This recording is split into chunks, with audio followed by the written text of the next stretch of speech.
ভূপৃষ্ঠ হয়ে শুক্রবার দুপুর পর্যন্ত ১৩ জন মানুষ মারা গেছেন বলে জানা গেছে।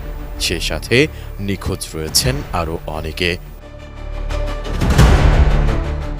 বন্যা সবচেয়ে ভয়ঙ্কর রূপ ধারণ করেছে ফেনীতে।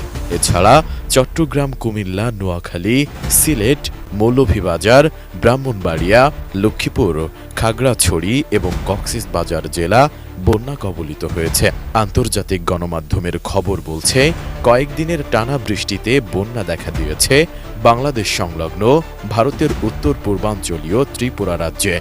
এ কারণে ভারতের ডম্বুর ও গজলডোবা বাঁধ খুলে দেওয়ায় বাংলাদেশে আকস্মিক বন্যার সৃষ্টি হয়েছে।